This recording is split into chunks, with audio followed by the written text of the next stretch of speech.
एक फाइल आई है, दिख रही है सबको ये अपनी स्क्रीन पे? जी सर। ठीक है, ये Yes, sir, आपका आइए। जो इनकम फ्रॉम अदर पर्सन है ना, जो मैंने कहा था कि हम क्लबिंग सीखेंगे, ये पूरा क्लबिंग है, पूरा क्लबिंग यही है। पहले दो हमने कल कर लिए थे। 60 क्या था? Income without transfer of asset.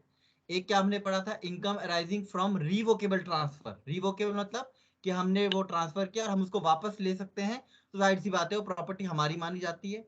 Spouse income के बारे में हम अभी पढ़ेंगे। माइनर के बारे में मैंने कल आपको बताया था कि 1500 रुपए काट कर वो उस पेरेंट की इनकम में जुड़ता है जो पेरेंट उसको जिसकी अगर अलग अलग इनकम है पेरेंट तो संभाल रहे होते हैं, और या फिर जो पेरेंट क्या करता है, मतलब जिसकी इनकम ज्यादा होती है उसमें जुड़ता है। उसमें एक्सेप्शन भी थे, दो एक्सेप्शन थे, जहां पे क्या था? इनकम फ्रॉम मैनुअल वर्क, अगर उसका स्किल टैलेंट का उसने इस्तेमाल किया और डिसेबल है तो उस बच्चे की इनकम नहीं जुड़ती। आज हमने स्पाउस इनकम के बारे में पढ़ना है, ठीक है? तो उसको हम अभी देखते हैं। एक मिनट रुको, क्लास को शुरू। स्पाउस इनकम, इसको हमने आज पढ़ना है।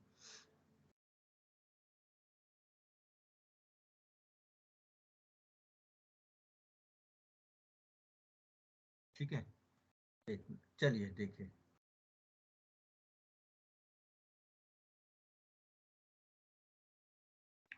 हाँ जी, कल हमने इन दो सेक्शंस के बारे में बात करी थी। इसके बारे में दो नहीं, तीन के बारे में, एक इसके बारे में की थी, एक इसके बारे में की थी। ये क्या था? Transfer of income without transfer of asset. मैंने कल बताया था कि आपके पास एक घर है, आपने उसकी इनकम अपने स्पाउस को या किसी को भी ट्रांसफर कर दी। चलो अपने हस्बैंड वाइफ को नहीं करी, अपने बच्चों को कर दी, अपनी माता पिता को कर दी। तो ऐसे में क्योंकि घर के मालिक अभी भी आप ही हैं, आपने अपनी घर की इनकम ट्रांसफर करी है, खाली आपने प्रॉपर्टी ट्रांसफर नहीं करी है। ऐसे केस में जो आपका क्या बोलते हैं उसे, जो आपका इनकम है, जो इनकम उनको रिसीव हो रही होगी उस प्रॉपर्टी से, वो इनकम वो टैक्स नहीं करेंगे, उनको टैक्स नहीं लगेगा उसके ऊपर, उस इनकम के ऊपर आपको टैक्स लगेगा। ठीक है? तो ट्रांसफरर की बात आती है। ट्रांसफरर किसको बोलते हैं? जो प्रॉपर्टी देता है। ठीक है? ट्रांसफरी दो वर्ड है, ट्रांसफरर जो प्रॉपर्टी देता है, और ट्रांसफरी जिसको प्रॉपर्टी मिलती है। दूसरा मैंने आपको सेक्शन बताया था, सेक्शन 61, जहां पे मैंने बताया रिवोकेबल ट्रांसफर। रिवोकेबल ट्रांसफर क्या होता है कि आपने अपनी प्रॉपर्टी या अपना घर किसी को दिया, और उसके बाद आपने उस पर कंडीशन लगा दी कि भाई कुछ टाइम बाद ये घर क्या है, हम वापस ले लेंगे, या अगर आपने कोई रूल तोड़ा तो वापस ले लेंगे। तो ऐसे में वो रिवोकेबल ट्रांसफर है, यानी कि उसे वापस लिया जा सकता है। अगर आप किसी चीज को वापस ले सकते हो तो आपने किसी को वो पूरी प्रॉपर्टी कभी दी ही नहीं, और अगर आपने वो प्रॉपर्टी किसी को कभी दी नहीं तो जाहिर सी बात है वो प्रॉपर्टी आप ही की है, और टैक्स भी आप ही दोगे।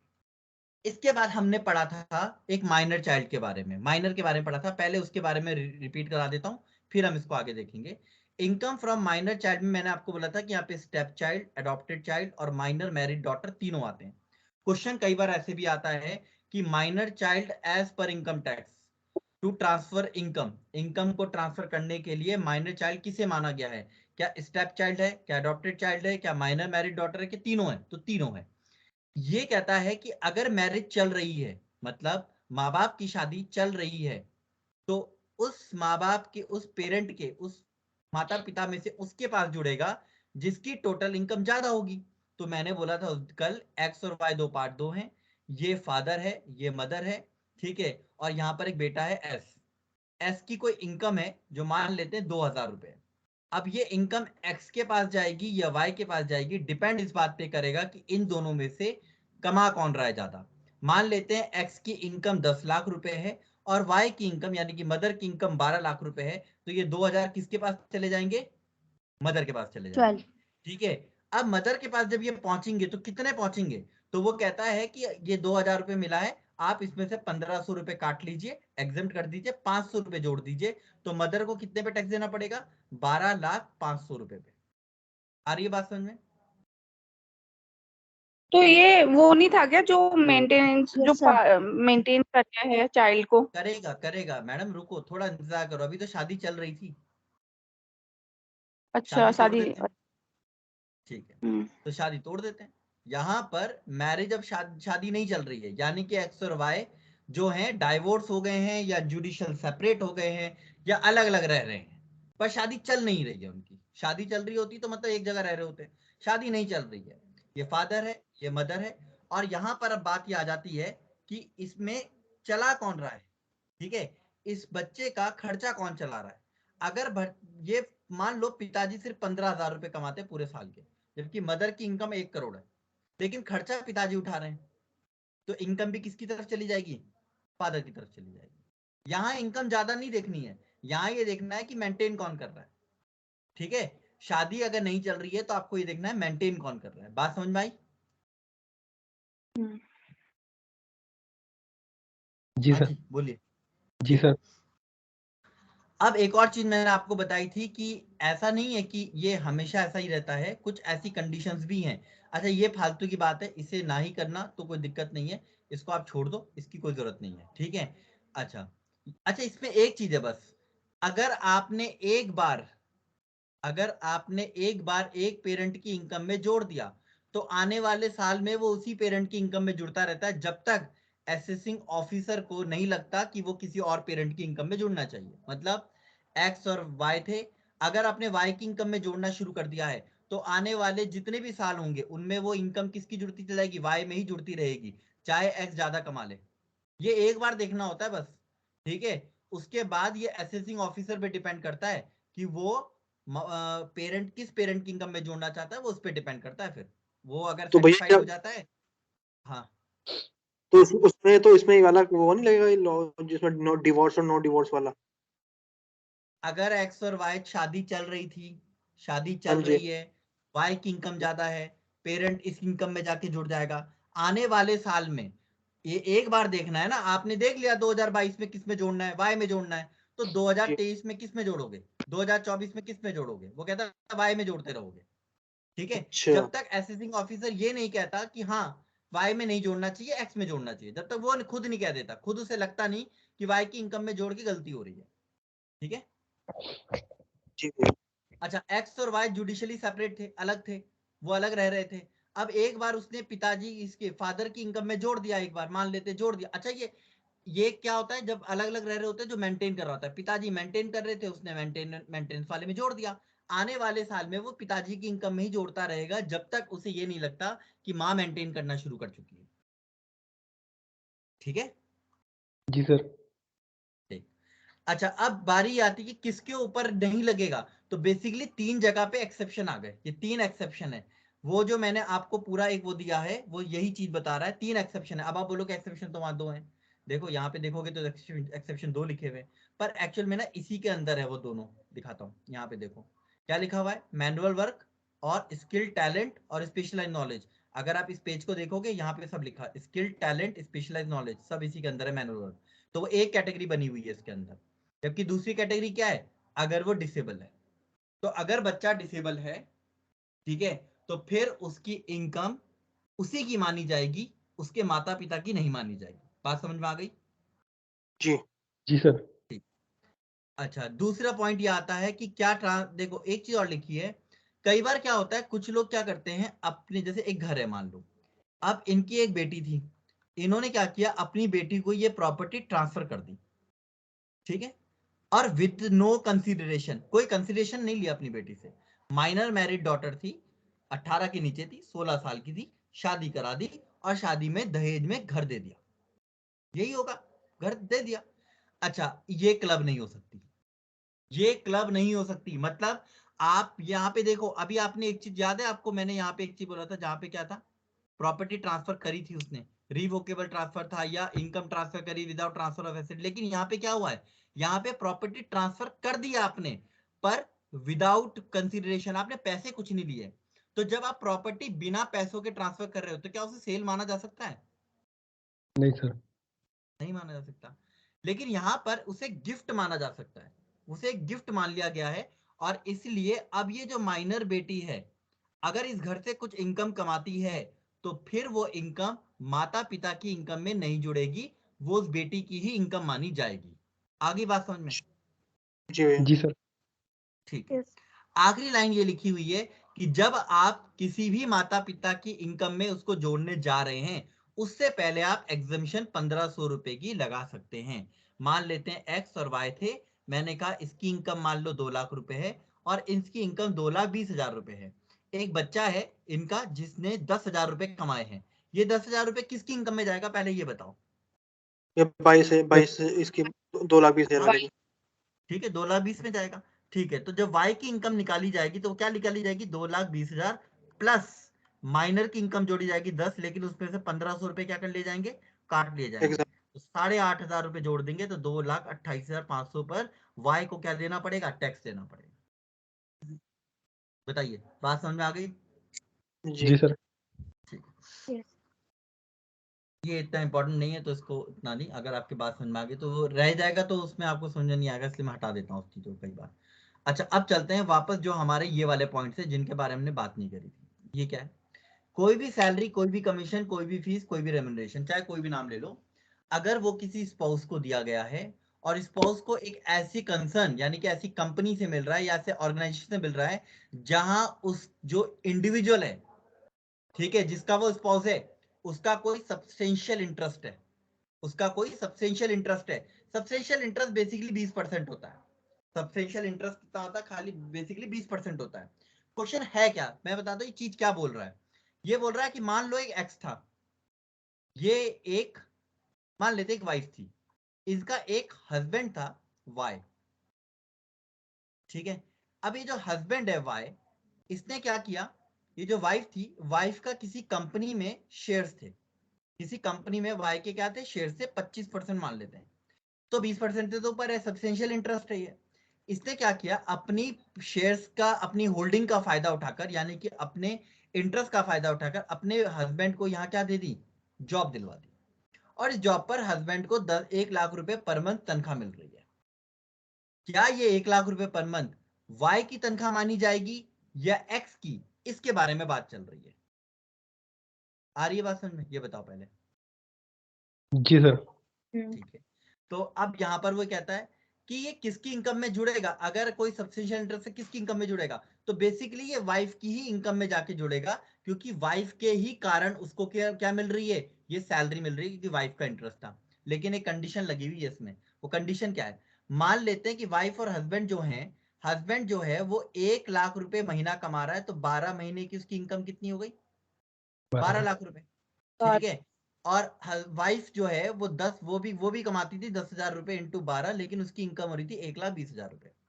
प्रॉब्लम ये है कि वाइफ की इनकम कम हो गई है और हस्बैंड की इनकम थोड़ी ज्यादा है, तो ये इनकम जो 1 लाख रुपए यहाँ पे मिल रही है, मैं इस वाली इनकम की बात नहीं कर रहा हूँ, ये इनकम अलग है, क्यों, क्या लिखा है, excluding income to be club, जिस इनकम को जोड़ना है उसे छोड़कर। तो 1 लाख रुपए जो उसको यहां से मिल रहा था, उसको छोड़कर उसको 12 लाख रुपए कहीं और से मिल रहे थे। तो ये बताओ, वाइफ का जरूर इंटरेस्ट है, वाइफ का इस कंपनी में 25% हिस्सा है, लेकिन वाइफ की इनकम ज्यादा है या हस्बैंड की इनकम ज्यादा है, हस्बैंड की। तो ये इनकम हस्बैंड की ही इनकम में चली जाएगी, भले ही वाइफ का इंटरेस्ट है, भले ही वाइफ का इंटरेस्ट है, वो वाइफ की इनकम में नहीं जाएगी, वो किसकी इनकम में चली जाएगी, हस्बैंड की इनकम में जाएगी। कंफ्यूजन हो गया, एक बार और देखते हैं, होना भी चाहिए वो कंफ्यूजन है, ठीक है। एक काम करते हैं, थोड़ा सा इनकी इनकम को पहले डिफाइन कर लेते हैं, क्योंकि हमने इनकम बाद में डिफाइन करी।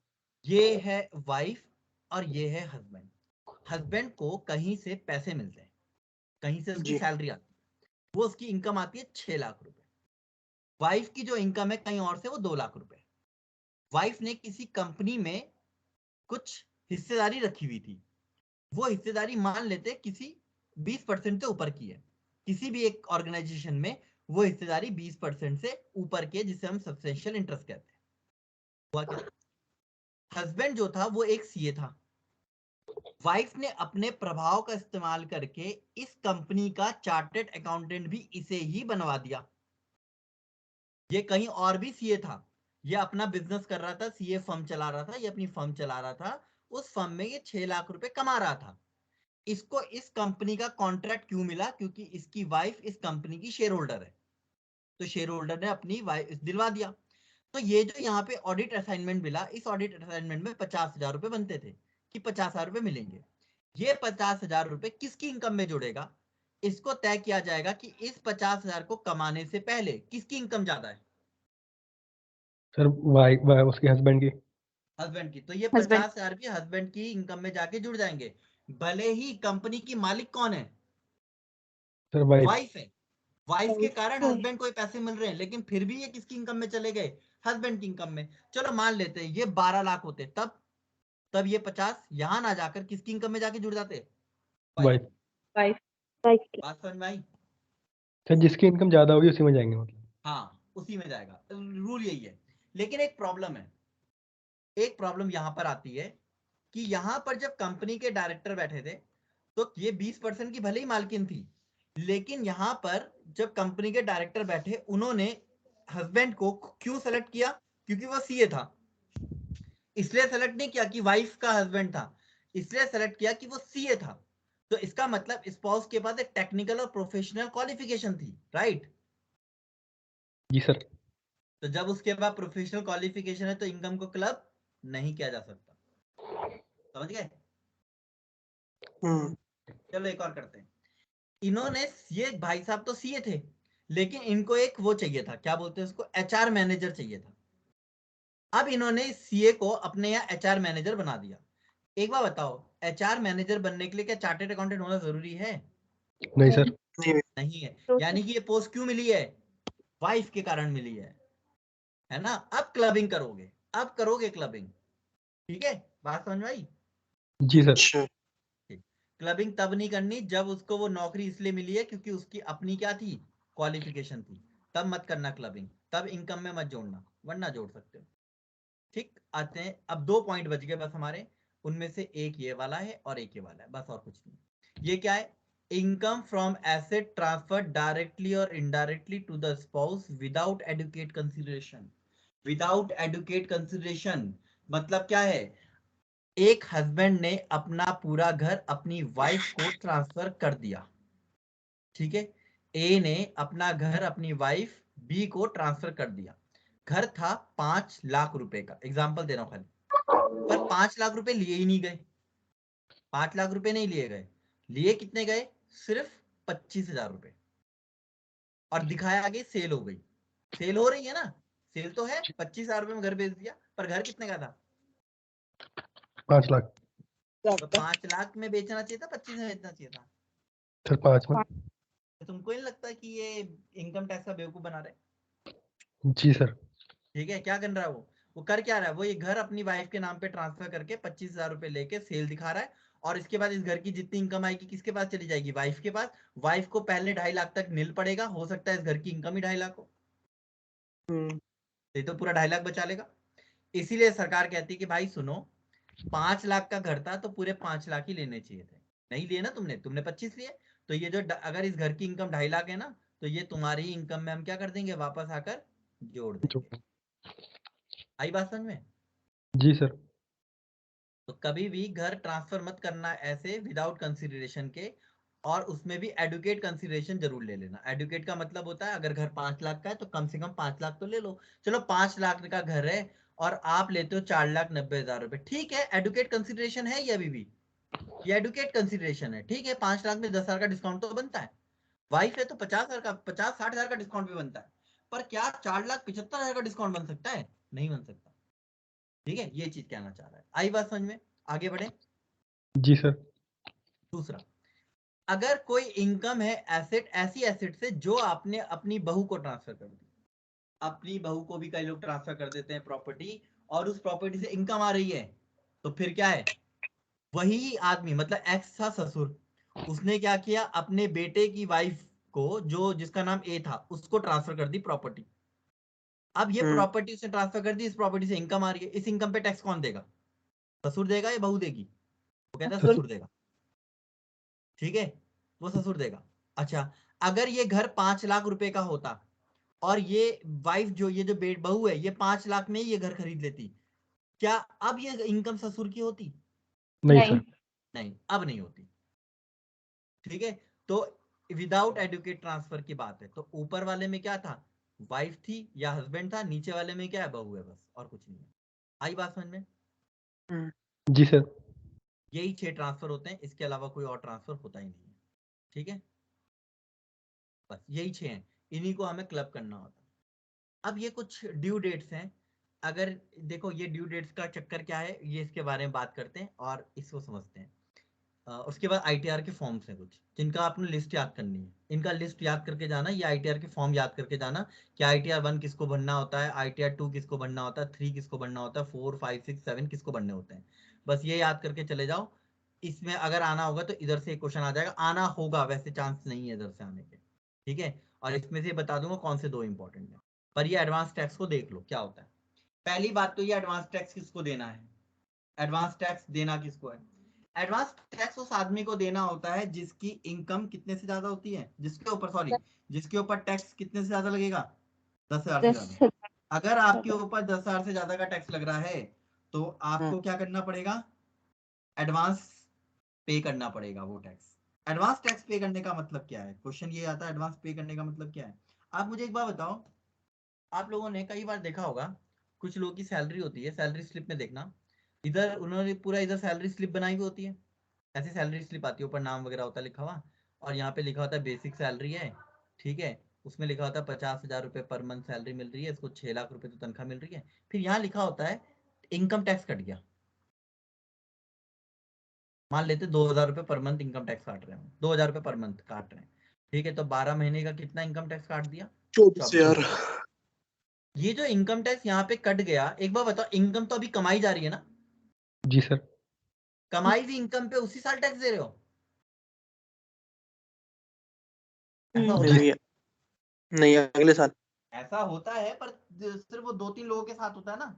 याद है वो 2-3 लोग कौन है, शिपिंग वाला होता है एक वो होता है हाँ। जो टेम्परेरी बिजनेस करना इंडियन ओरिजिन है ना, ये नहीं इंडियन ओरिजिन नहीं होता, ठीक है। वो जो टेम्परेरी बिजनेस करने आया है यहाँ पे उसके साथ होता है, ठीक है, उनके साथ होता है।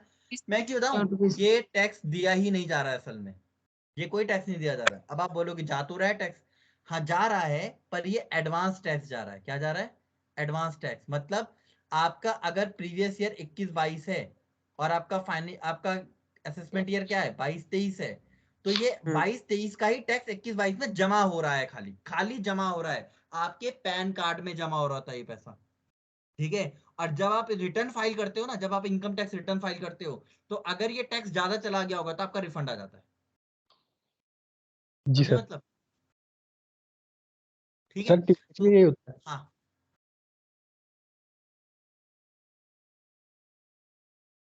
चलो फिर, अच्छा इसको कॉम्प्लिकेट मत करो, ये कॉम्प्लिकेट हो गया। आप इतना याद रखो कि अगर किसी आदमी के ऊपर 10,000 रुपए से ज्यादा का टैक्स बनता है तो उसको वो टैक्स एडवांस में देना होता है। और कितना देना होता है, ये एक रूल बना हुआ है कि 15 जून तक आपको अपने टैक्स का 15% जमा कर देना है। अब देखो भैया, किसी को पता नहीं होता उसका टैक्स क्या है, तो हम ना एक अंदाजा लगाते हैं। मान लो किसी आदमी की तनख्वाह 50,000 रुपए महीना है, तो 12 महीने की इसकी तनख्वाह कितनी बनेगी, 6 6 लाख। लाख। आपको ये पता है कि पहले 2.5 लाख तक तो इस आदमी को कोई टैक्स ही नहीं देना, ठीक है, जी 2.5 लाख तक नहीं देना। अगर मैं 6 लाख में से 2.5 लाख हटा लूं तो कितना बच जाएगा, 3.5 लाख रुपए बच जाएगा। उसके बाद स्लैब कहती है कि अगले 2.5 लाख पर आपको कितना परसेंट देना होता है, 5% देना होता है, यानी कि 12,500 रुपए देना होता है। और जो 1 लाख रुपए बच जाएगा उसके ऊपर आपको 20% देना होता है, यानी कि 20,000 रुपए देना होता है। तो टोटल टैक्स कितना बना अभी फिलहाल के लिए, 32,500 रुपए। जी सर। इस 32,500 का 15% यहां तक जमा हो जाना चाहिए, कहां तक, 15 जून। 15 जून तक। अच्छा, मान लेते हैं, मैं एक एग्जांपल लेके चलूंगा क्योंकि ये एग्जांपल 32,500 थोड़ा कैलकुलेशन में दिक्कत करेगा, तो मैं आपको एक एग्जांपल लेके चल रहा हूँ, ठीक है। मैंने आपको ये बताया कि कुछ लोगों की इनकम 10,000, कुछ लोगों की इनकम के ऊपर टैक्स 10,000 से ज्यादा बनता है, वो दिखता भी है। अब किसी की इनकम ही 30,000 रुपये महीना है, उसके ऊपर तो बनेगा ही नहीं, वो तो आपको ही पता है, बनेगा उसके ऊपर, बताइए। 30,000 नहीं रुपए बन- अगर किसी आदमी की इनकम है, उसका एडवांस, उसका क्या टैक्स बन जाएगा, 10,000 से ज्यादा कभी टैक्स बनेगा ही नहीं। क्यों, 30,000 इंटू 12 कितनी की इनकम बनती है, 3,60,000 की, ठीक है। इस 3,60,000 में से 2.5 लाख तो नील हो जाना है, बचा कितना, 1,10,000 रुपए। उसके ऊपर सरकार आपसे 5% यानी कि 5,500 रुपए मांगेगी। बताओ, वो तो खुद वो क्या कह रहा था कि 10,000 होना चाहिए, यहाँ कितना है, 5,500 है। ये एडवांस देगा, नहीं नहीं देगा। ये एडवांस क्यों देगा भाई, एडवांस वही आदमी देते हैं ज्यादातर जिनकी इनकम 5 लाख को क्रॉस करती है, 5 लाख के ऊपर जाती है तो ही वो एडवांस का चक्कर बनता है, वरना नहीं बनता। टोटल इनकम ही 5 लाख को क्रॉस करे तो दिखते हैं ऐसे लोग, ऐसी बात नहीं है, पता लग जाता है। तो सरकार बोलती है कि मान लो आपका टैक्स, मैं मान रहा हूँ, ठीक है, जो एस्टिमेट, ये एस्टिमेट होता है हमेशा, ये अंदाजा होता है कि टैक्स इतना बनेगा। तो मान लेते हैं एस्टिमेटेड टैक्स जो बन रहा है उस आदमी का वो बन रहा है 1000 रुपए, तो उसे 15 जून तक कितने रुपए जमा करने? 150 रुपए। 150 क्यों? 15% ऑफ 1000, करेक्ट? Ji sir. ठीक है। अब 15 सितंबर तक कितना जमा करना है? 45%। भाई 45% कितना होता है 1000 का? 450। जी सर। लेकिन 450 में 150 रुपए आप ऑलरेडी जमा कर चुके हो, जी सर। तो आप यहाँ पे कितना जमा करोगे? 300। तो 150 प्लस 300 कितना हो गया? 450 हो गया? जी सर। हो गया 45% तक। जी सर। ठीक है। अब 15 दिसंबर तक कितना होगा? 15 दिसंबर तक 75% हो जाना चाहिए। 75% मतलब 1000 का 75% कितना होगा? 750। 750 से 150 आप यहाँ जमा कर चुके हो, 300 यहाँ जमा कर चुके हो, तो आप 450 ऑलरेडी जमा कर चुके हो, तो यहाँ कितना दोगे? 300। 300। 15 मार्च तक पूरा 100% हो जाना चाहिए। 15 मार्च तक पूरा 100% मानी कि पूरा 100% ऑफ 1000 रुपीज, तो यानी कि 1000 हो जाना चाहिए। पर 1000 में से 150 आप यहाँ जमा कर चुके हो, 300 यहाँ जमा कर चुके हो, 300 यहाँ जमा कर चुके हो, कितना रुपए जमा कर चुके हो आप? 750 जमा कर चुके हो, तो आपको और कितना देना है? 250। 250। इतना देके आपका टैक्स अपनी जमा हो जाएगा। ये इनकम जो आपका टीडीएस जो आपका लोग काट रहे होते हैं ना, टीडीएस वगैरह सैलरी वगैरह में, वो इसी हिसाब से कुछ काट रहे होते हैं ताकि आपका उतना परसेंट जमा होता रहे आपके अकाउंट से। ठीक है सर टीडीएस और ये अलग है दोनों कि एक ही है? हाँ क्या? सर टीडीएस और ये एक ही है? टीडीएस वगैरह एक नहीं है सर, 10% टीडीएस काट रहे होते हो ना आप सैलरी के ऊपर। जी सर।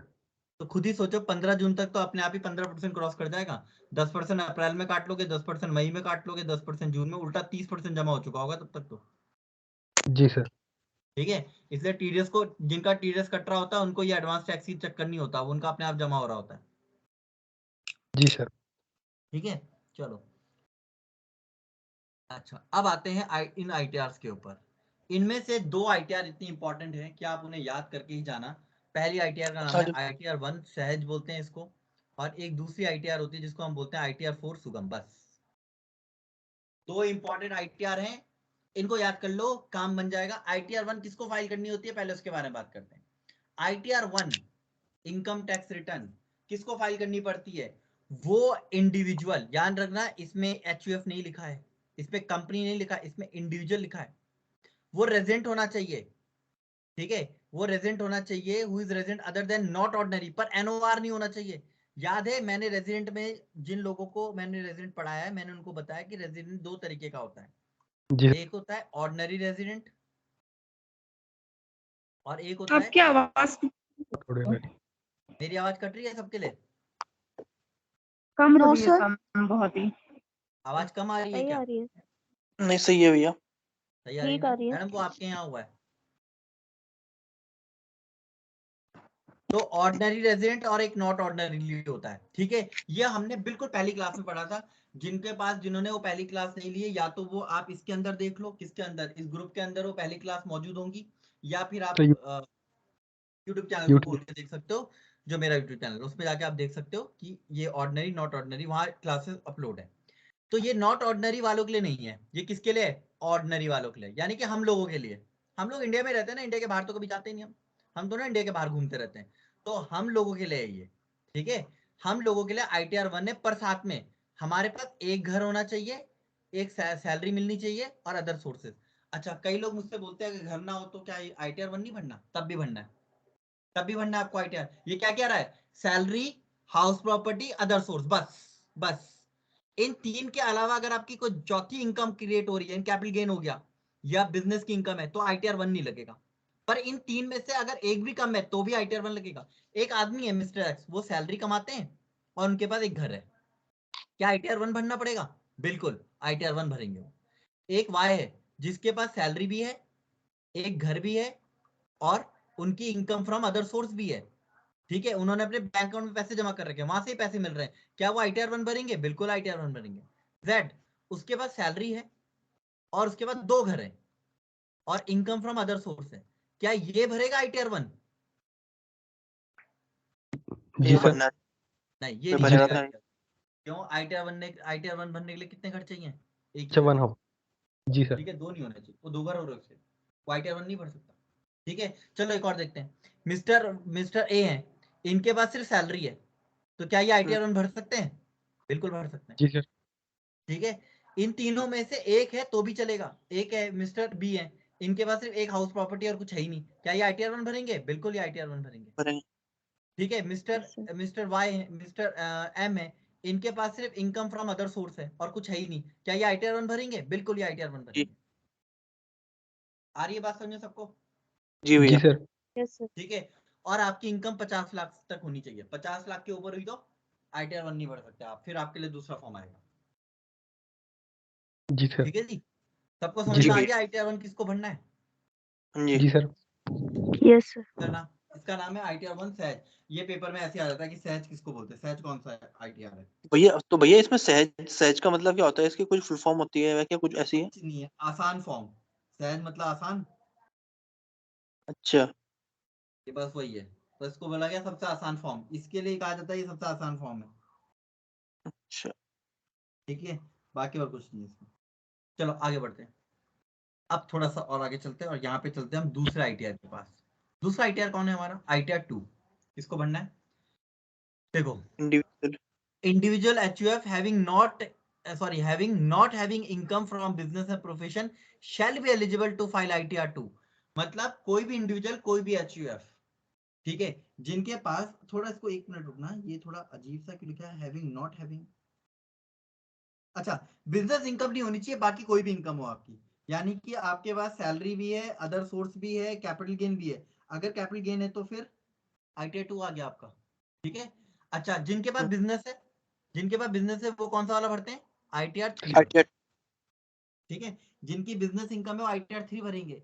ठीक है, अच्छा, ITR 4 कौन भरता है? ITR 4 भरते हैं वो लोग जो 44 AD, 44 ADA, 44 AE, याद है कल पढ़ाया था मैंने आपको, जी सर। जी भैया। क्या होते हैं ये? ट्रक वाले। भैया ट्रक वाले हो गए, कुछ स्पेसिफाइड बिजनेस हो गए, कुछ अकाउंट्स मेंटेन करने वाले हो गए, राइट?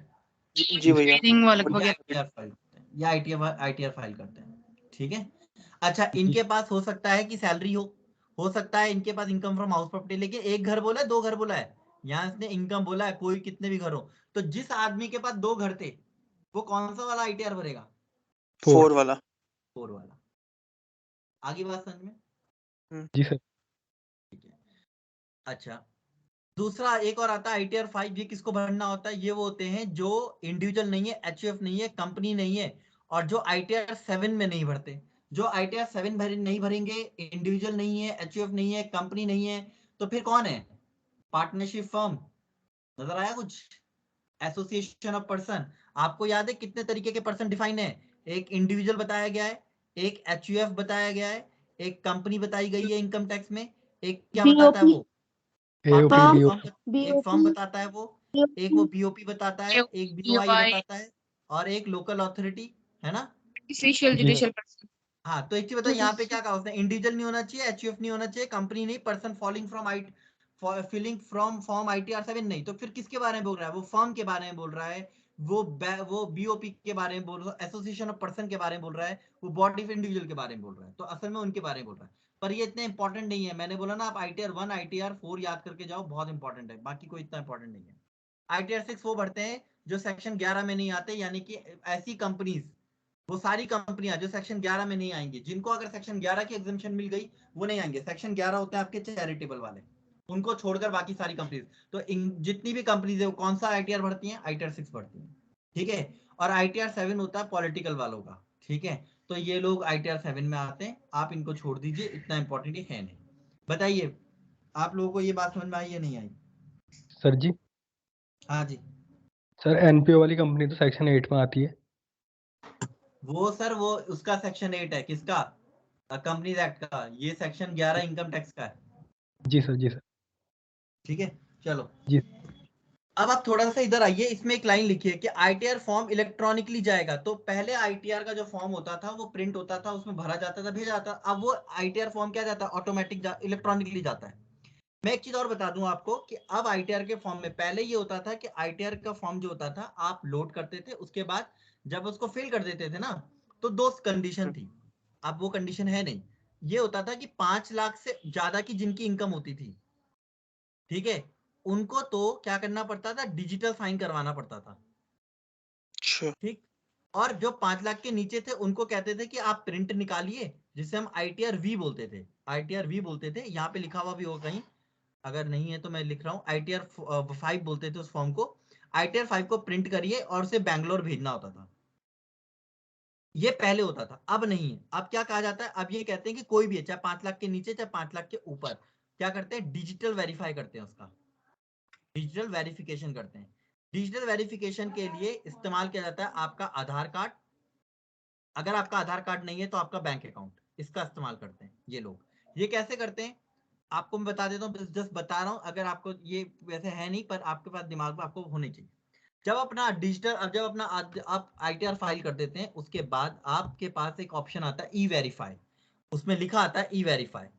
E-वेरीफाई को जब आप क्लिक करोगे तो वो क्या करेगा, वो आपसे पूछेगा कि मैं आपको आधार कार्ड के थ्रू करूं, यानी कि आधार नंबर के थ्रू आपको वेरीफाई करूं, या बैंक अकाउंट के थ्रू वेरीफाई करूं। अगर आपने बैंक अकाउंट ऑलरेडी ऐड किया हुआ है और आप बैंक अकाउंट लेते हैं तो आपके फोन में एक SMS आएगा, उस SMS में एक कोड होगा, वो कोड आप यहाँ फिल कर दीजिए, आपका E-वेरीफाई हो जाएगा। और अगर आप आधार कार्ड के थ्रू करना चाहते हैं तो वो आपसे आधार नंबर की परमिशन लेगा और उसके बाद फिर आपको SMS में क्या भेजेगा, OTP भेजेगा, वो डालिए, वेरीफाई हो जाता है। तो अब ये डिजिटल सिग्नेचर करने का और ये प्रिंट करा के भेजने का झंझट क्या हो गया, खत्म हो गया। ठीक है, अब ये ऐसे कर लिया जाता है। तो क्या आप लोगों को ये बात समझ में आई जो मैंने अभी आपको बताई? जी सर। हाँ भाई, किसी को कोई ऐसा है, किसी को कुछ पूछना है तो जस्ट पूछ लो, क्योंकि फिर इसके बाद एक दूसरा टॉपिक शुरू होगा, मतलब दूसरा टॉपिक मतलब इनकम टैक्स में हम आगे बढ़ेंगे फिर। सही है भैया। ठीक। कुछ लोगों को मैंने सेट ऑफ नहीं कराया है, इसलिए मैं उनको सेट ऑफ बता रहा हूँ खाली। ठीक है, सेट ऑफ इंपॉर्टेंट है। ठीक है, फिर हम आगे बढ़ेंगे डिडक्शंस वाले चैप्टर में। सेट ऑफ बता रहा हूँ, जिन लोगों को मैंने सेट ऑफ नहीं बताया हुआ है उनके लिए बता रहा हूँ। ठीक है, क्योंकि ये थोड़ा सा इंपॉर्टेंट है, उनको ये लिस्ट याद करनी पड़ेगी। ये रही एक लिस्ट। ठीक है, सेट ऑफ के बारे में पहले हम सेट ऑफ के बारे में देख लेते हैं। ठीक है, ये पेपर में आता है, कई बार आता है। तो ये सेट ऑफ है। क्या ये स्क्रीन आपको साफ नजर आ रही है? थोड़ा सा जूम कर दो। जूम कर दूं, एक मिनट, ज्यादा जूम हो गया। अब ठीक है? जी सर। ठीक है, ध्यान से सुनिएगा, सेट ऑफ का मतलब क्या होता है पहले आप ये बात समझिए।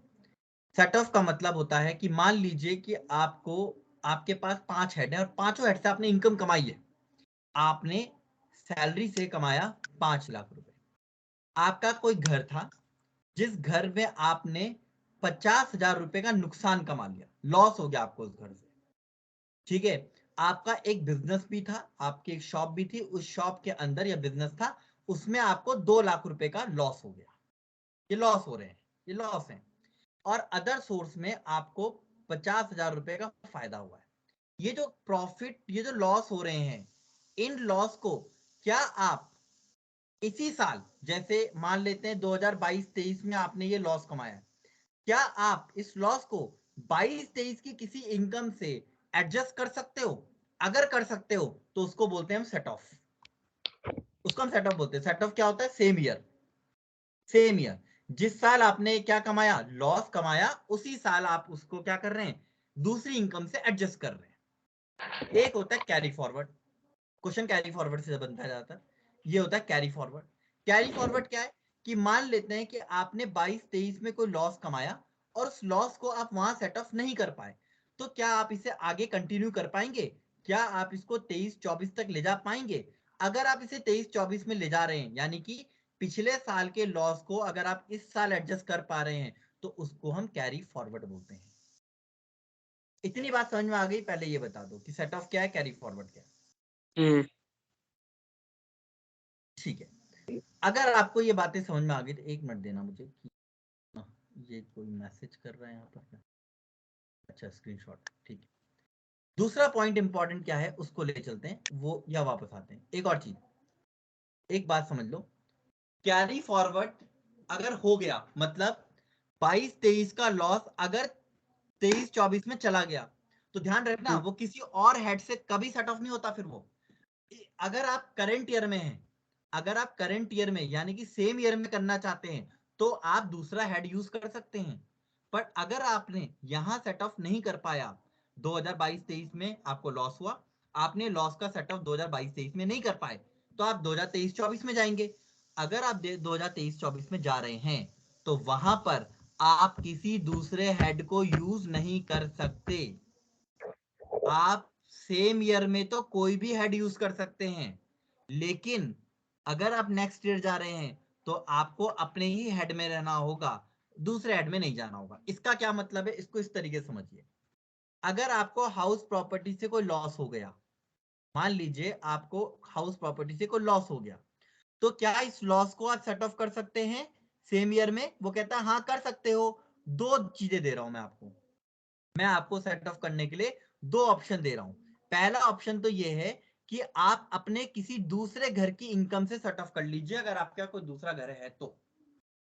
आपने कहा सर नहीं है मेरे पास दूसरा घर, मेरा तो यही घर था और इसी में मुझे नुकसान हो गया, नहीं है मेरे पास दूसरा घर, तो मैंने कहा कोई दूसरा हेड यूज कर ले भाई, पर 2 लाख रुपए तक।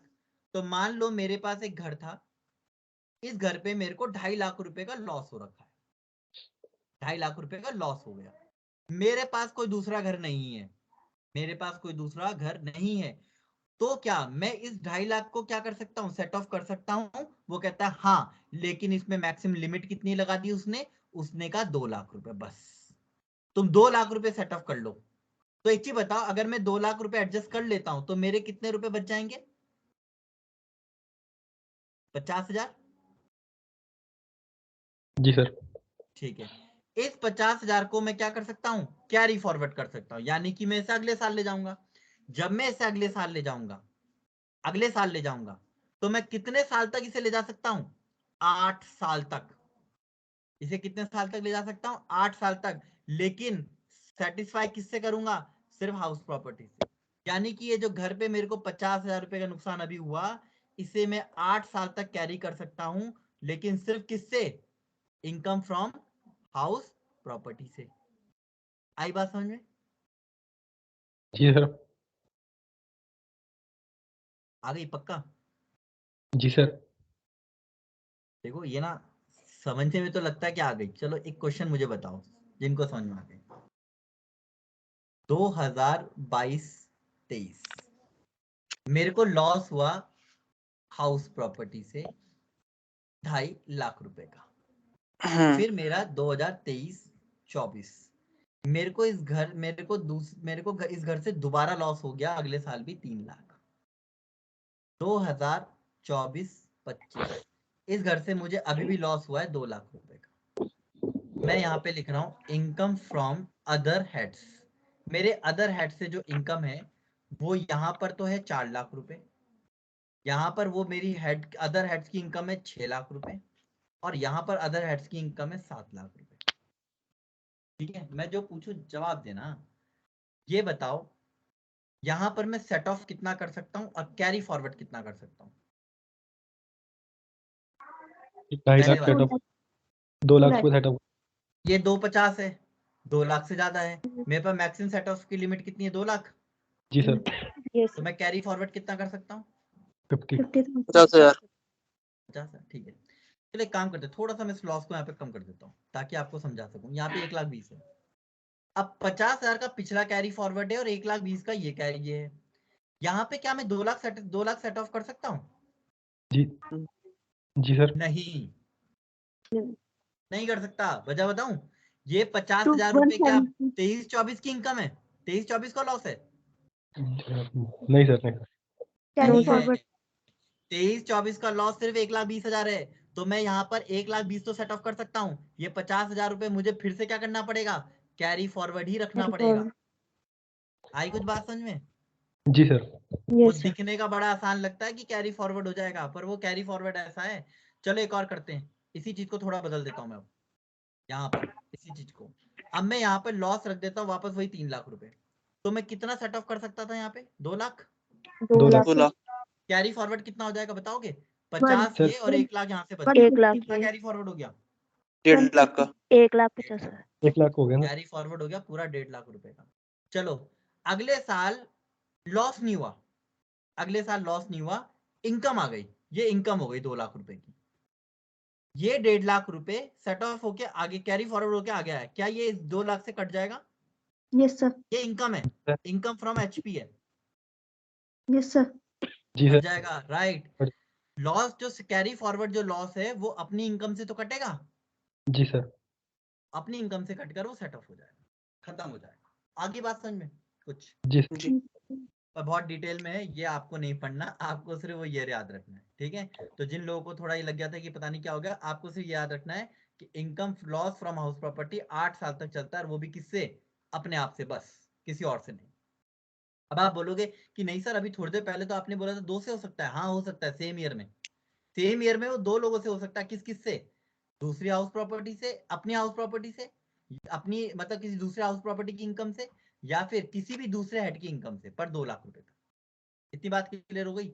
बताओ जी जी सर। भाई, जिसको समझ में नहीं आ रहा पूछो, जरूरी है। अगर नहीं आ रहा तो, और आ रहा है तो फिर या तो तुम भगवान श्री राम हो और मैं गुरु वशिष्ठ हूँ, पर मुझे पता मैं ऐसा हूं नहीं। तुम्हें पता नहीं राम लग रहे हो तुम, तो अलग बात है। अच्छा, loss from business and profession. ये loss from business and profession का मतलब क्या है? वो कहता है बिजनेस हेड का लॉस हो गया आपको। अब इसके ऊपर क्वेश्चन बहुत बहुत ज्यादा बनता है, इसके ऊपर और कैपिटल गेन के ऊपर बनता है क्वेश्चन सबसे ज्यादा। क्या है इसमें? इसमें आप अपने हेड्स को तो ले ही सकते हैं, है ना। देखो अपना हेड तो लोगे, सेम ईयर में हो ना, सेम ईयर में अपना हेड तो लेना ही लेना है। दूसरा हेड यूज कर सकते हो नहीं कर सकते? तो कहता है हाँ कर सकते हो, बस किसको छोड़ना पड़ेगा?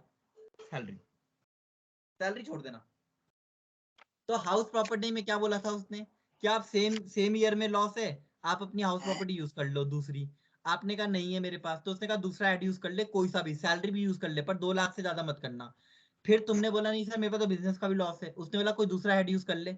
अब क्या तेरे पास बिजनेस है, दूसरा बिजनेस है? आपने कहा नहीं है। तो उसने बोला कि क्या आपके पास दूसरे हेड की इनकम है? आपने बोला हाँ है।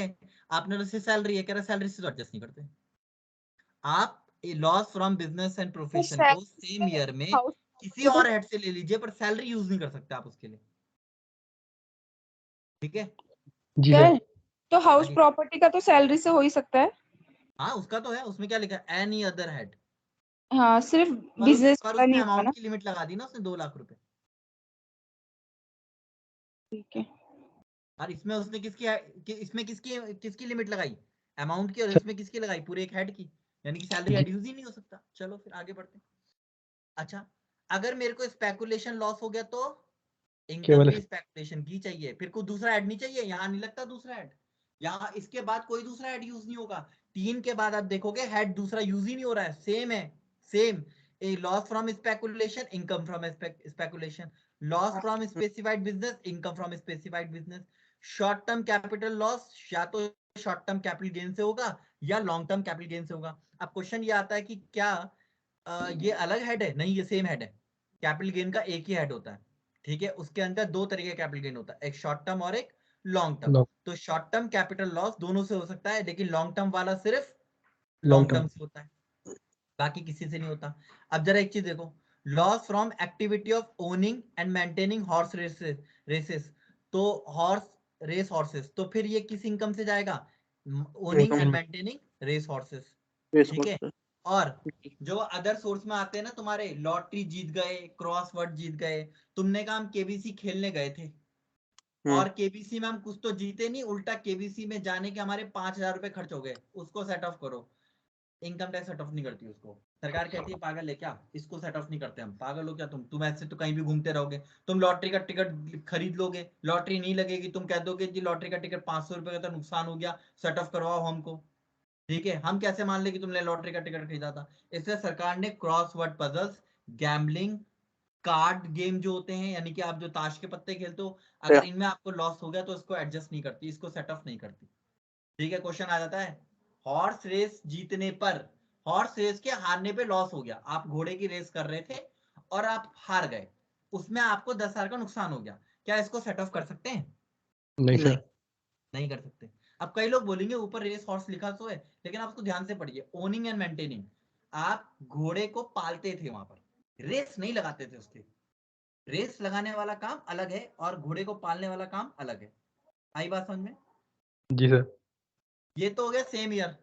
चलिए नेक्स्ट ईयर ले चलते हैं, लॉस आगे जा रहा है। बिजनेस का लॉस कितने साल तक जा सकता है? 8 साल तक। कौन सा हेड यूज होगा? सिर्फ बिजनेस का हेड। अगले साल से तो सेम हेड यूज होता है, फिर कोई डिफरेंट हेड यूज नहीं होता। सेम ईयर में अगर आप इसी साल हैं, इस साल आप अपना हेड भी यूज कर सकते हैं, दूसरा हेड भी यूज कर सकते हैं, कुछ कंडीशन लगी हुई है। लेकिन जब आप अगले साल चले जाते हैं लॉस को लेके, यानी कि इस साल का लॉस आप अगले साल ले गए, अब आप दूसरा हेड यूज नहीं कर सकते, सेम हेड रहेगा। तो 8 साल तक ले जा सकते हो सेम हेड में। स्पेकुलेशन वाला 4 साल चलता है, इस पे 4 साल वाले आपको सिर्फ 2 मिलेंगे, ठीक है। 2 ही ऐसे हैं जो 4 साल वाले मिलेंगे, एक एरा, बाकी सब 8 साल है, ठीक है। और एक इसमें लिमिट नहीं है, बस इसमें कोई लिमिट नहीं है। तो 3 याद कर लो। लॉस फ्रॉम स्पेकुलेशन 4 साल चलता है, स्पेसिफाइड की कोई लिमिट ही नहीं है। और loss from activity of maintaining and owning race horses कितने साल चलता है? 4 साल चलता है। 4 इसके साल। अलावा सब कितने साल है? 8 साल। 8। सब 8 साल, ठीक है।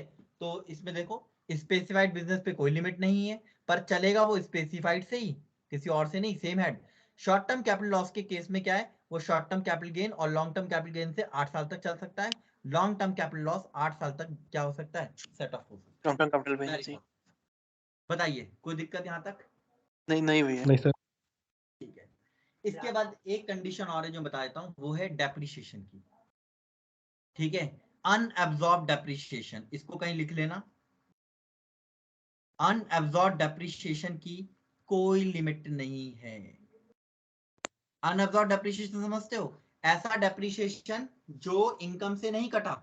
आपके यहाँ डेप्रिसिएशन बहुत ज्यादा लग गया, 4 लाख का डेप्रिसिएशन लग गया, जबकि आपकी इनकम भी 20,000 रुपए थी, तो 380 का तो आपका डेप्रिसिएशन अनअब्सॉर्ब रह गया। अनअब्सॉर्ब मतलब जो बिजनेस में एब्सॉर्ब ही नहीं हुआ। तो इसको आने वाले कई सालों तक आप क्या कर सकते हो? खत्म कर सकते हो, जब तक ये पूरी तरीके से खत्म नहीं हो जाता। तो इसकी कोई लिमिट नहीं है। क्वेश्चन अगर आए अनअब्सॉर्ब डेप्रिसिएशन की लिमिट क्या है, तो आप कहेंगे नो लिमिट, ठीक है। जी सर। नो लिमिट तो वाला भैया कोई और भी इसमें था ना? नो लिमिट वाला एक आदमी और, हाँ स्पेसिफाइड ना, बिजनेस का लॉस, जी सर स्पेसिफाइड। ठीक है। भैया ये भी इसमें आ जाएगा, क्लबिंग में ही आ जाएगा ना, उसमें कैरी क्या? फॉरवर्ड में, कैरी हाँ? फॉरवर्ड में आ जाएगा ना पॉइंट में। नहीं नहीं, हाँ कैरी फॉरवर्ड का पॉइंट नहीं, ये अलग है, ये बिल्कुल अलग पॉइंट है। ये कैरी फॉरवर्ड में नहीं आता, लिस्ट में नाम ही नहीं है इसका। अच्छा। ये अलग से मैं बता रहा हूँ, इसको याद कर लो बस, ठीक है। चलो जी, सर। चलते हैं थोड़ा सा और आगे, हम अपने वाले पॉइंट पे चलते हैं जहां हमने शुरू करना है। अगला पॉइंट, अगला पॉइंट है डिडक्शन। बहुत इंपॉर्टेंट चैप्टर है, एक सेक्शन पूछने के चांसेस होते हैं, ठीक है। सबसे ज्यादा सेक्शन जो पूछा जाता है वो है 80C, 80D, 80U, 80DD। ये 4 बड़े इंपॉर्टेंट सेक्शन है, ये ज्यादातर पूछे जाते हैं, ठीक है। और क्वेश्चन क्या है? सबसे पहला सेक्शन कौन सा आपके आगे है? 80C। इसको डिटेल में देखेंगे बाद में, जस्ट एक अब ओवरव्यू देख लेते हैं इनका, और फिर कल इस पूरी क्लास इसी में लगाएंगे, ठीक है। जी जी। 80C ये डिडक्शंस हैं। डिडक्शन कब लगती हैं? डिडक्शन कब लगती हैं? क्वेश्चन ये आता है डिडक्शन कब लगती हैं। तो डिडक्शन लगती हैं जब आप अपने 5 हेड्स को जोड़ देते हो, प्लस उनमें आप क्या करते हो? क्लबिंग कर लेते हो। क्लबिंग करने के बाद क्या करते हो? आप सेट ऑफ करते हो, ठीक है। अब जो आपके पास आता है, इसके बाद आप डिडक्शन लगाते हो, ठीक है। और डिडक्शन जी क्या है? डिडक्शन एग्जम्पशन में फर्क होता है। एग्जम्पशन क्या है? सरकार ने छोड़ दिया। डिडक्शन क्या है? सरकार ने कहा काट लो, काट लो। ठीक है। एक चीज होती है काटना, एक चीज होती है सरकार ने छोड़ दिया। एग्जम्पशन मतलब सरकार ने छोड़ दिया कि लगाना ही नहीं है टैक्स। डिडक्शन का मतलब क्या? इनकम कम कर दो अपनी, ठीक है। हम टैक्स लेंगे पर इनकम थोड़ी कम कर लो अपनी। 80C क्यों इंपॉर्टेंट है? 80C इसलिए इंपॉर्टेंट है क्योंकि ये डिडक्शन आपको हर जगह दिखाई देगी। आप में से कई लोग जॉब पर होंगे, ठीक है। उन जो लोग जॉब पर हैं वो अपनी सैलरी स्लिप को देखिए, वहां पर प्रोविडेंट फंड नजर आएगा आपको, ठीक है। प्रोविडेंट जी फंड का कंट्रीब्यूशन नजर आएगा, वो पीएफ कंट्रीब्यूशन 80C में कट रहा है। अब आपको याद आया कि हमने सैलरी में 4 तरीके के पीएफ पढ़े थे, जी सर। एसपीएफ, आरपीएफ, पीपीएफ, और एक पढ़ा था यूआरपीएफ, ठीक है। जिन लोगों ने नहीं पढ़े थे वो टेंशन मत लो, हम उसको पढ़ेंगे, वरना आप इसमें से वीडियोस भी देख सकते हैं, वैसे पढ़ाएंगे आपको। आरपीएफ था recognise provident fund, SPF, PPF, ये तीनों के तीनों सेक्शन 80C में क्या थे? अलाउड थे। लेकिन यूआरपीएफ अलाउड नहीं है इसमें। तो अनरिकॉग्नाइज प्रोविडेंट फंड को सेक्शन 80C में कोई जगह नहीं मिलती। लेकिन बाकी सारे फंड्स, चाहे वो आपका प्रोविडेंट फंड स्टैचुरी वाला हो, चाहे रिकॉग्नाइज वाला हो, चाहे पब्लिक वाला हो, वो सब को अलाउ किया गया है, वो सब एटीसी में आते हैं। एटीसी में और क्या आता है, आपने लाइफ इंश्योरेंस भरा, अपना भरा, अपनी वाइफ का भरा, अपने बच्चों का भरा, अलाउ करेगा वो आपको। मैं लिस्ट में भी पढ़ नहीं रहा अभी सर, जस्ट मैं ओवरव्यू दे रहा हूँ, ठीक है। आपने एलआईसी भरी, बिल्कुल। आपने अपने स्कूल के बच्चों की फीस भरी, ट्यूशन फीस अलाउ करेगा, ये देखो ट्यूशन फीस अलाउ करेगा।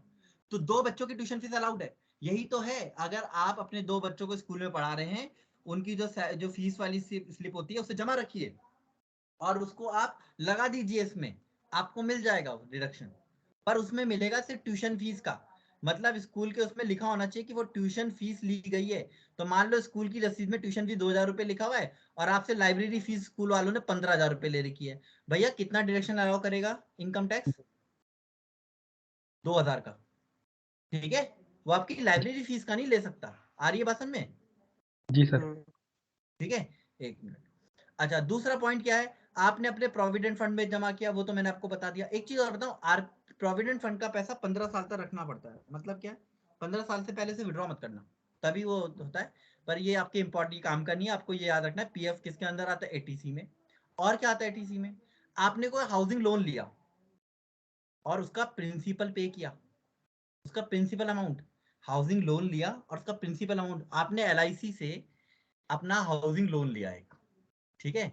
और हाउसिंग लोन में आप 15,000 रुपए की किस्त भरते थे, जिसमें से 3,000 रुपए ब्याज का था और 12,000 रुपए किस चीज का आ जाएगा? प्रिंसिपल अमाउंट का।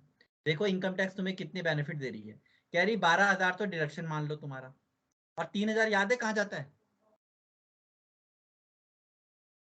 किसी को याद है 3,000 कहाँ जाता है? ये जो 3,000 इंटरेस्ट है कहाँ जाएगा? हाँ जी, कोई बताएगा मुझे?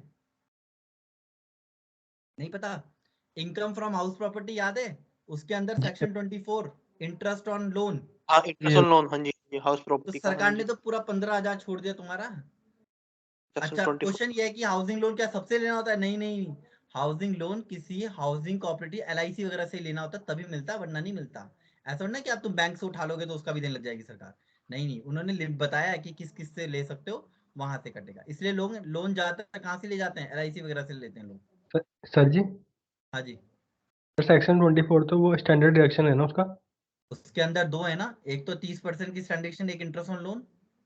24B। समझे तुम? प्री कंस्ट्रक्शन और प्रीवियस ईयर, जी सर, जी सर। उसकी बात कर रहे हैं। जिन्होंने नहीं पढ़ा है वो कंफ्यूज मत हो, वो आप इतना याद रखो कि प्रिंसिपल अमाउंट यहाँ पर हाउसिंग लोन का अलाउ करता है। अगर आपने कोई फिक्स डिपॉजिट किया हुआ है, पर कहाँ डिपॉजिट करोगे? Post office. पोस्ट ऑफिस में, तभी अलाउ करेगा, और वो भी मिनिमम लॉक इन पीरियड 5 साल का। फिर आता है सुकन्या समृद्धि धन ये अकाउंट, ये इंपॉर्टेंट लाइन है, इसे याद करो, ये याद कर लो। एनएससी याद कर लो, ये बहुत इंपॉर्टेंट है। ईपीएफ का याद करना, प्रोविडेंट फंड का, और ट्यूशन फीस भैया वाला। भैया एनएससी में क्या होता है? बताता हूँ। और ये इंश्योरेंस वाला, ये इंपॉर्टेंट पॉइंट है, याद रखना, एटीसी में आते हैं। क्या कह रहे हो sir? NSC, national saving national. Certificate. National saving certificate सरकार का एक ऐसा तरीका है जिसमें सरकार आपको बोलती है कि आप इन्वेस्टमेंट कर सकते हैं। यहाँ पे एक सर्टिफिकेट परचेज किया जाता है पोस्ट ऑफिस से। वो सर्टिफिकेट मिनिमम शायद 1,000 रुपए का मिलता है, पहले तक तो 1,000 का मिलता था, ठीक है। ये 1,000 रुपए का आप सर्टिफिकेट खरीदते हो और ये 8 साल बाद, ठीक है, 1,200-1,500 रुपए, 2,000 रुपए, 3,000 रुपए का हो जाता है। ये एक ऐसा अकेला वो है जो अमाउंट को डबल कर सकता है, पता है? सर मिलता है अभी भी ये? हाँ मिल जाता है, तो बहुत कम मिलता है। एनएससी और एक और होता है किसान विकास पत्र, ये तो बंद ही हो हाँ गए लगभग। हाँ। सर कब बैंक से मिलता है सर ये? नहीं नहीं, पोस्ट ऑफिस, कहीं बैंक से नहीं मिलेगा, पोस्ट ऑफिस से बस, जी सर। ठीक है। अच्छा, और नेशनल अगर सेविंग आपने सर्टिफिकेट। बॉन्ड खरीदे नबार्ड के, लेकिन एक चक्कर है, 80C में मैक्सिमम 1.5 लाख का डिडक्शन मिलता है। आपने अपने प्रोविडेंट फंड में 50,000 रुपए जमा कर दिए, आपने कहा सरकार हमें फीस दे रही है, हमने फीस के बच्चों की फीस के 65,000 रुपए बच्चों की फीस के हो गए। 50,000 रुपए आपने पीएफ में जमा कर दिया, 65,000 बच्चों की फीस के हो गए। आपने 20,000 रुपए का तो लोन का वापस कर दिया, आपने एलआईसी 25,000 की करा दी, और कह रहे हो सारा डिडक्शन दे दो। जरा गिनना, 25 और 20 कितना आता है? 75, 75 65 140, 140 और 20 160, कितना हो गया तुम्हारा? 160। सरकार बोलती है पागल हो गए हो क्या, 160 हम 1.5 लाख देते हैं बस। तो आप भले ही जमा कितना भी कर लो, पर सरकार कितना अलाउ करेगी? 1.5 लाख। 1.5 लाख रुपए मैक्सिमम तो ये- डिडक्शन। ठीक है, मैक्सिमम डिडक्शन है ये इसके अंदर। दूसरा आता है 80CCC, कल हम इसको डिटेल में पढ़ेंगे, अभी जस्ट एक ओवरव्यू दे रहा हूँ मैं आपको। 80CCC के अंदर क्या है? LIC का एन्युटी प्लान 1,50,000 से ज्यादा नहीं। 80CCD, 80CCD के अंदर क्या है कि अगर आप नौकरी पे करते हैं और आप NPS में पैसा डालते हैं तो आपको 1.5 लाख से ज्यादा, इसमें भी वही लिमिट है, इसमें 50,000 की लिमिट होगी, कहीं नहीं लिखा है तो 50,000 की लिमिट समझ लो, 50,000 की लिमिट लगती है। और अब सबसे आखिरी चीज आती है, वो ये है कि ये जो आपका 80C यानी कि LIC वाला जो था, ठीक है, 80CCC वो जो आपका वो था एन्युटी प्लान वाला था, 80CCD वो NPS वाला, इन तीनों की मिलाकर भी 1.5 लाख क्रॉस नहीं हो सकती। मतलब क्या है, सरकार ने आपको कितना फंसाया? देखो, सरकार ने कहा यहाँ तुम तो कर ही रहे थे पैसे जमा, तुम यहाँ भी कर लो। सरकार ने तुमसे यहाँ भी जमा करवाए, मान लो तुमने ऊपर भी 1.5 लाख कर दी, यहाँ भी 1.5 लाख। यहाँ लिमिट कितनी है? 1.5 लाख। 1.5। जी सर। और उसकी लिमिट कितनी है ऊपर वाले की भी? 1.5 लाख, 1.5 लाख। है ना? तो तुमने दोनों जमा कर दिए 1.5, तो तुम्हारे कितने हो गए? 3 लाख। जी सर। तुम गए सरकार के पास 3 लाख रुपए मांगने, सरकार ने क्या किया? उस सरकार ने कहा उन तीनों का जोड़ के 1.5 लाख होता है मेरे भाई, अलग अलग नहीं होता। कि तो उन तीनों अच्छा का जोड़ के भी आप 1.5 लाख को क्रॉस नहीं कर सकते। मतलब क्या हुआ इसका मतलब? इसका मतलब ये है कि आप तीनों सेक्शन में 1.5 लाख से ज्यादा की लिमिट नहीं ले सकते, और सिंगल सिंगल की उनकी लिमिट भी 1,50,000 के करीब है। हम इसको डिटेल में कल पढ़ेंगे, बस जस्ट ओवरव्यू दे रहा हूँ, क्योंकि इसमें मैं अभी कुछ नहीं करा रहा हूँ। अगर मैं इसको अभी कराऊंगा तो थोड़ा मुश्किल होगी। 80D होता है मेडिकल इंश्योरेंस प्रीमियम, इसको याद करो। 80D होता है, इंपॉर्टेंट सेक्शन है, मेडिकल इंश्योरेंस प्रीमियम, एक बार रीड कर लेना, ठीक है। लिमिट मैं बताऊंगा कल कितनी है। 80DD, 80DD ये होता है डिसेबल डिपेंडेंट। डिसेबल डिपेंडेंट का मतलब होता है कि आपके ऊपर कोई डिपेंड है और जो डिसेबल है उसका मेडिकल ट्रीटमेंट का खर्चा होता है, वो सरकार अलाउ करती है आपको। इसके बाद 80DD भी आता है, इसे बहुत लोग एक नाम से जानते हैं और हम लोग इसी नाम से इसको याद करते हैं इनकम टैक्स में, वो होता है दवा दारू बीमारी। ठीक है, यहाँ पर ये होता ही किसके लिए? ट्रीटमेंट के लिए। कुछ डिजीज हैं, कुछ बीमारियां हैं जिनके ऊपर अगर आपका खर्चा हो रहा है, तो वो बीमारियों के ऊपर जो खर्चा हो रहा है उसको क्या किया गया? अलाउ किया गया है। वो बीमारियां क्या हैं? वो बीमारियां जो हैं यहाँ पे लिखी नहीं होंगी मैंने, हाँ वो बीमारी लिखनी भी नहीं है। वैसे वो बीमारियां हैं कुछ इस तरीके की। एक होता है क्रोनिकल रेनल फेलियर, ठीक है। एक बीमारी का नाम है उसमें थैलेसीमिया, मुझे नहीं पता थैलेसीमिया क्या होती है। एक उसमें आपका एड्स का भी नाम है। उसमें एक आपका क्या बोलते हैं, थैलेसीमिया हो गया, क्रोनिक रेनल फेलियर हो गया, एड्स हो गया, और कैंसर, कैंसर भी है शायद उसमें, कैंसर भी है। हाँ, इनके इलाज पे आपका जो खर्चा होता है उसको सरकार अलाउ करती है कि आप क्या कर सकते हैं? डिडक्शन ले सकते हैं। कल हम डिटेल में बात करेंगे, मैं अभी कोई लिमिट आपको नहीं बोल रहा हूँ। 80E, ई से मतलब एजुकेशन, ठीक है, ये रहा। Interest on loan for higher education, ठीक है, ये आपको 8 साल तक मिलता है, ये आपको 8 साल तक मिलता है, याद रखिएगा, ये थोड़ा इंपॉर्टेंट होता है। 80DE जो होता है वो घर का होता है, इसकी जरूरत नहीं है। 80G सबसे इंपॉर्टेंट सेक्शन है, ये है आपका डोनेशंस, सबसे ज्यादा इंपॉर्टेंट सेक्शन समझ लो ये है। कल इसी में लगना है सबसे ज्यादा टाइम, ठीक है। इसको सबसे आखिरी में पढ़ेंगे तब हम, ठीक। दूसरा, इसके अंदर एक लिमिट लिखी गई है कि अगर आप कोई डोनेशन कैश में करते हैं, 2,000 से ज्यादा का, तो उसे अलाउ नहीं करते वो लोग। तो 2,000 से ज्यादा का डोनेशन आप कैश में नहीं दे नहीं। सकते, आपको चेक काट के देना पड़ेगा, ठीक है। 80GG होता है रेंट के लिए, जो लोग जिनके पास घर नहीं होता अपना और वो नौकरी भी नहीं कर रहे होते, HRA भी नहीं मिल रहा होता, उनके लिए होता है, ठीक है। तो इन्हें हम कल देखेंगे, आज इन्हें रहने देते हैं, ठीक है। इसमें बहुत टाइम लगेगा एक एक सेक्शन के ऊपर। आप मुझे बताइए कि आपको क्या वो जो मैंने अभी बताया, क्या वो सब समझ में आ गया? क्लबिंग समझ में आ गई, एडवांस समझ में आ गया, ITR फॉर्म समझ में आ गए, और कैरी फॉरवर्ड और सेट ऑफ समझ में आया? जी सर। यस। ठीक है, तो कल हम डिडक्शन पढ़ेंगे, कल इंपॉर्टेंट टॉपिक है डिडक्शन का, ठीक है। इनकम टैक्स खत्म होने वाला है, जिन लोगों को ये इन लोगों का इनकम टैक्स मतलब आधे से रहा है, वो लोग उसकी चिंता ना करें, उसे दोबारा कराएंगे, पर अभी से खत्म होने देते हैं, हम यूनिट वाइज चलते रहेंगे, फिर इसको लेके आएंगे वापस। तो भैया इसके बाद